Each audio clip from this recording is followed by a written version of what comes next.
నమస్తే, this is Sourya. తమిళనాట రాజకీయాలు నిజంగానే సెన్సేషన్ కాబోతూ ఉన్నాయి. మరో జయలలిత కాబోతుందా త్రిష మరో ముఖ్యమంత్రిగా అవతారం ఎత్తబోతుందా అని చెప్పేసి అయితే ఇప్పుడు పూర్తి స్థాయిలోన ఇవే కామెంట్స్ అయితే వైరల్ అవుతూ ఉన్నాయి. సో నిజంగానే ఆ టీవీకే పార్టీ ఒక విజయ పదంలోనే నడుస్తోంది, మంచి ఫిగర్ అయితే ఇప్పుడు గెయిన్ అయింది. సో ఒకసారి మనం దాని గురించి డీటెయిల్ గా మాట్లాడదాం. అసలు త్రిషకి సంబంధించి ఏం జరగబోతుంది, త్రిష పార్టిసిపేషన్ ఎంత ఉంది, ఎలాంటి ఇంపార్టెన్స్ ఇవ్వబోతూ ఉన్నారు, పార్టీలో ఎలాంటి స్థానాన్ని ఆమె దక్కించుకోబోతుంది. నమస్తే సార్. నమస్తే సార్. ఫస్ట్ నుంచి మాట్లాడుతూ ఉంటే ఏదో కామెంట్స్ ఏమో అనుకున్నాం మనం, ఒక ఫన్ గా అట్లా తీసుకుంటారు చాలా మంది. బట్ ఇది రియాలిటీలోకి వచ్చేసరికి నిజంగానే ఎక్స్ట్రీమ్ చేంజ్ లాగా కనిపిస్తుంది. సో మీరేమంటారు సార్, త్రిష విషయంలో త్రిష మరో జయలలిత కాబోతుంది? తమిళ వాళ్ళకి బాగా మామూలుగానే తమిళ వాళ్ళు వెరీ మెలో డ్రామా అంటాను నేనైతే. తమిళ మెలో డ్రామా అని నేను పేరు పెట్టాను. అంటే తమిళ మెలో డ్రామా, వాళ్ళకి మెలో డ్రామా చాలా ఇష్టం. సో అదొకటి. రెండోది, వాళ్ళకి భార్యల కంటే కూడా డాష్ డాష్ ఇష్టం అన్నమాట. ఎందుకంటే ఎంజి రామచంద్రన్కి ఆమె జయలలిత ఎలాగో, ఇప్పుడు విజయ్కి కూడా త్రిష అలాగే. విజయ్ భార్య వేరు, త్రిష వేరు. త్రిషది విజయ్ది ఓపెన్ గా డిక్లేర్డ్ రిలేషన్షిప్ కాదు, కానీ వాళ్ళిద్దరు కలిసి తిరగడం, అన్ని చోట్ల మధ్య ఓట్లు వేయడానికి కూడా ఇద్దరు ఒకే కారులో రావడం, ఒకే డ్రెస్ వేసుకొని పెళ్లికి అటెండ్ అవడం. జగన్ కూడా అటెండ్ అయిన పెళ్లి ఒకటి ఉంది. ఇలాగా వీళ్ళు అది ఒక డ్రామాని క్రియేట్ చేసింది. సో ఎట్లాగైతే జయలలిత ప్లేస్ లో ఒక రకంగా త్రిష ఉన్నట్టు, జయలలిత ఎంజీఆర్కి ఎటువంటి రిలేషన్షిప్ ఉందో త్రిషకి విజయ్కి కూడా సేమ్ కైండ్ ఆఫ్ రిలేషన్షిప్ ఉంది. అయితే అంటే జయలలితతో చాలా విషయాల్లో త్రిషాని పోల్చలే. జయలలిత ఎక్స్ట్రాడినరీ నాలెడ్జ్ ఉన్న లేడీ, అవన్నీ ఉన్నాయి. అట్లాగే ఎంజీఆర్ తో కూడా విజయ్ని ఇప్పుడు పోల్చలేము. బట్ వీళ్ళది స్టార్టింగ్ రిలేషన్షిప్ కాబట్టి షాడో కంపారిజన్ ఒక అంటే ఇంక వేరే లేనప్పుడు వాళ్ళిద్దరిని, ఈ రెండు జంటలు మనం కంపేర్ చేసినప్పుడు తమిళనాడుని ఈ రెండు జంటలు అంటే బిగినింగ్ లో ఎంజీఆర్ అండ్ జయలలిత చాలా కాలం పరిపాలించారు. ఇప్పుడు వీళ్ళిద్దరి పాత్ర కనబడుతుంది. యాక్చువల్ గా అయితే ఒక రకంగా ధైర్యం చేశారని చెప్పచ్చు. ఎందుకంటే అది నెగిటివ్ కొట్టే అవకాశం ఉంది. ఆమె దగ్గర కేసు వేయించారు, భార్య సంగీత దగ్గర చెంగల్పట్టు కోర్టులో కేసు వేయించారు. ఆమె ఓపెన్ అయ్యి ఒక హీరోయిన్ నా భర్తని ఇలా చేస్తుంది అవన్నీ కూడా కోర్టులో పెట్టింది. క్లియర్ గా త్రిష వల్లనే వాళ్ళిద్దరు వెళ్ళిపోయారు. త్రిషాని ఒక విలన్ గా చేయడానికి కూడా ట్రై చేశారు. బీజేపీ స్టేట్ ప్రెసిడెంట్ కూడా త్రిషకి యాంటీగా మాట్లాడాడు. సో ఇవన్నీ కూడా తమిళ పీపుల్ కి ఒక సింపతి, ఈ జంట మీద సింపతి వచ్చే విధంగా క్రియేట్ అయింది. ఈ రోజు కూడా మార్నింగ్ తిరుమలలో ఉంది త్రిష. యాక్చువల్ గా ఆమె గెలవాలని, టీవీకే గెలవాలని పూజలు చేయడానికి వచ్చింది.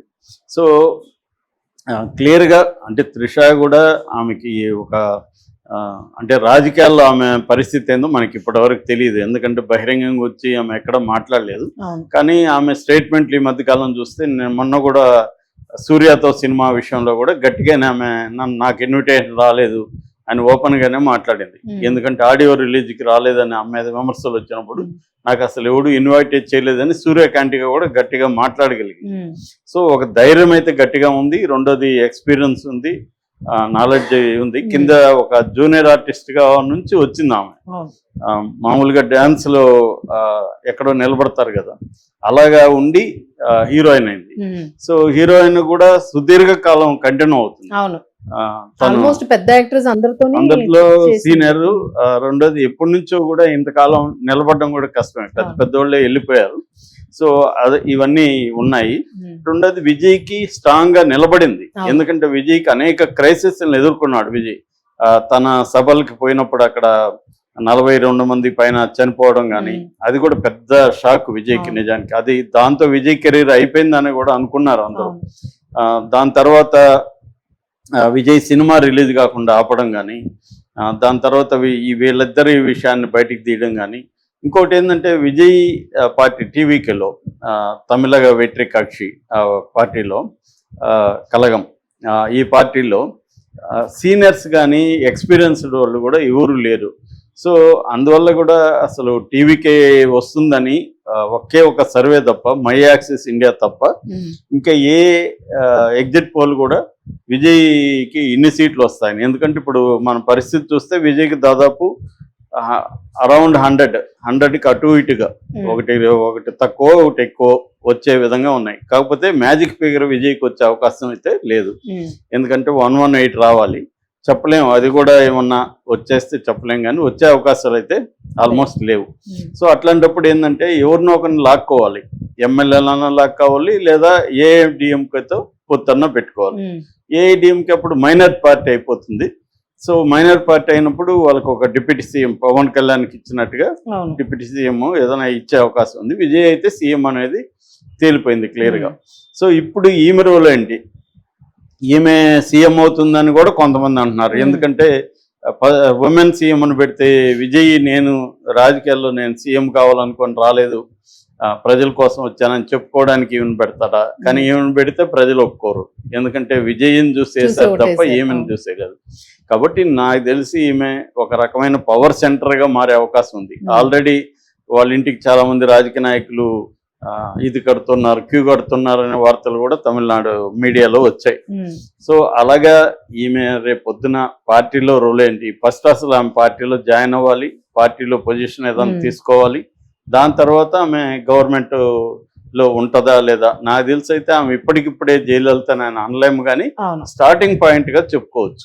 ఆమె ఖచ్చితంగా కెరీర్ స్టార్టింగ్ అనుకోవచ్చు. ఎందుకంటే విజయ్కి కూడా ఇది కత్తిమేస్తాము. విజయ్కి ఏంటంటే అబ్సల్యూట్ మెజారిటీ లేదు కాబట్టి విజయ్ అనుకున్నవన్నీ చేయలేడు. కాబట్టి కొంత బ్యాలెన్స్డ్ గా వెళ్లాల్సి ఉంది. విజయ్ ముద్ర వేయాల్సి ఉంది. విజయ్ కూడా పాలిటిక్స్ కొత్త కాబట్టి విజయ్ అసలు ఎటువంటి అక్కడ ఏంటంటే తమిళనాడులో అన్ని ఫ్రీ, అక్కడ ప్రతి ఒక్కరు ఒకరికి పోటీ పడి ఒకరు ఫ్రీ ఇచ్చేస్తారు. విజయ్ కూడా అలాగే చాలా ఫ్రీ ఇచ్చేసాడు, కానీ అక్కడ బడ్జెట్ లేదు. ఇవన్నీ ఛాలెంజెస్ ఉన్నాయి విజయ్కి. మేజర్ ఛాలెంజ్ అతనికి కంప్లీట్ గా మెజారిటీ లేదు. మెజారిటీ లేనప్పుడు ఏఐడిఎంకే మీద, లేకపోతే ఎవరన్నా ఎమ్మెల్యేలు ఏమన్నా ఇటు జంప్ అయితే డిఎంకే అటు, అప్పుడు మళ్ళీ కంఫర్టబుల్ గా ఉంటది. ఏ కంఫర్టబుల్ గా ఉన్నా రెండు ప్రతిపక్షాలు స్ట్రాంగ్ గా ఉంటాయి, డిఎంకే అండ్ ఏఐడిఎంకే. ఈ రెండు ప్రతిపక్షాలని తట్టుకొని అతను నిలబడి తన ముద్ర వేసుకోవాలి. సో అటువంటి ఒక ఛాలెంజెస్ ఎక్కువ ఉన్నప్పుడు ఈమెనే తలనొప్పిగా పెట్టుకుంటే అతనికి ఇబ్బంది అవుతుంది. కాబట్టి ఈమె కూడా అది అర్థం చేసుకొని తను తలనొప్పిగా మారకుండా విజయ్కి తాను పాజిటివ్గా అసెట్గా ఉండాలి తప్ప లయబిలిటీగా అయిపోకూడదు. కాబట్టి అది విజయ్ చూసుకుంటాడు, అలాగా ఆమె కూడా చూసుకునే అవకాశం ఉంది. కాబట్టి ఇప్పటికిప్పుడు మనం ఏదో సెన్సేషన్ కోసం జయలలిత అనొచ్చు తప్ప నిజంగా జయలలిత అయిపోయే అవకాశం ఇప్పటికిప్పుడు లేదు. జయలలిత కూడా ఒకప్పుడు ఎంజీఆర్ ఉన్నప్పుడు అలాగే ఉన్నింది, సెకండ్ ఫిడిల్ అంటాం కదా, అలాగే ఉన్నింది. సో విజయ్ పార్టీలో టీవీకీలో మాత్రం ఖచ్చితంగా ఆమె అనఫిషియల్ గా సెకండ్ పొజిషన్ లో ఖచ్చితంగా ఉంటుంది, అంతవరకు చెప్పచ్చు. అయితే ఆమె ప్రజలు కూడా ఆమెను యాక్సెప్ట్ చేయాలి. ఏది హీరోయిన్ గా యాక్సెప్ట్ చేయడం వేరు, లీడర్ గా యాక్సెప్ట్ చేయడం వేరు. సో ఇప్పటి వరకు ఆమె ఎక్కడా కూడా వెళ్ళి లీడర్ గా ఎస్టాబ్లిష్ అయింది లేదు. ఓన్లీ విజయ్కి ఒక గర్ల్ ఫ్రెండ్ లాగా, విజయ్కి సపోర్ట్ గా ఉండడం అనేదే ఇప్పటి వరకు మనకి ఉంది. కానీ భవిష్యత్తులో ఆమెకైతే ఛాన్స్ ఉంది తమిళ రాజకీయాల్లో. ఇప్పటికైతే తమిళ్లో ఒక కరిస్మాటిక్ ఫిమేల్ లీడర్ ఎవరైతే లేరు ప్రజెంట్, ఆ వ్యాక్యూమ్ అయితే ఉంది.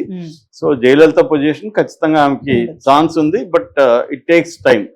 ఈ నెక్స్ట్ వచ్చే 5 ఏళ్లలో విజయ్ పార్టీ పెర్ఫార్మెన్స్ ఎలా చేయబోతున్నాడు అనే దాన్ని బట్టి. ఎందుకంటే డిఎంకేకి యాంటీ ఇన్కంబెన్స్ ఫ్యాక్టర్లో ప్రధానంగా రైతుల ఫ్యాక్టర్ చాలా స్ట్రాంగ్ గా పడింది.